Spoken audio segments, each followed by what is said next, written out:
Yes. Well, it's very distressing to see the violence, wanton and unwarranted, on the streets of our towns, and to see people do that to their own town is an added dimension of distress. And I think that whenever it comes and wherever it comes, violence is wrong. Now, I think we do have to try and drill down on the issues.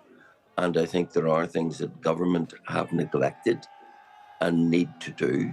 And I think it does focus on the uncontrolled, unchecked migration that parts of Northern Ireland, and particularly the town of Ballymena, which I represent, have been subjected.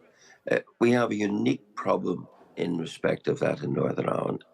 Because the Irish Republic remains in the EU, there is, of course, freedom of movement for the Roma and others from Romania to travel from their country to the Republic of Ireland.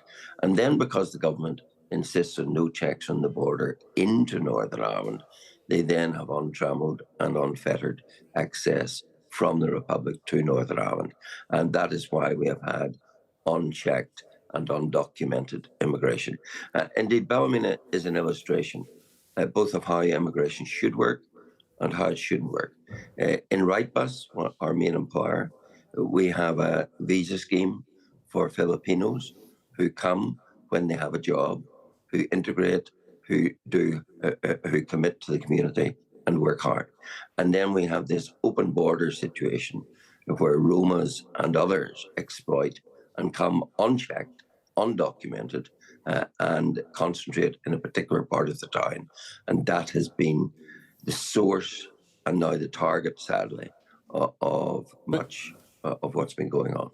Are you suggesting that there should be a hard border across the island of Ireland? I'm suggesting a very simple thing, that any nation should be in control of its own borders. And that it should have a facility to check those who are coming. You know, we have a somewhat ludicrous situation. If you drive from Belfast to Dublin and cross the border, you on occasion see the Irish authorities pull in buses and minibuses and check the credentials, the visa credentials, the passport credentials of people travelling south. You will never see that on people travelling north. And that is why those who can come, and just this week we had it in the national press of an Albanian people smugglers advertising on social media that the way into the United Kingdom was through the Irish Republic and they could arrange it.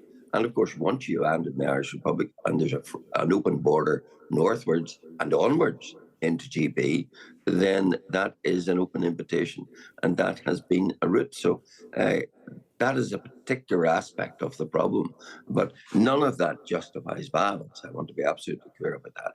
But I do say the government has to respond by doing something about and putting some constraint on the free, unchecked flow of migrants from the Republic of Ireland.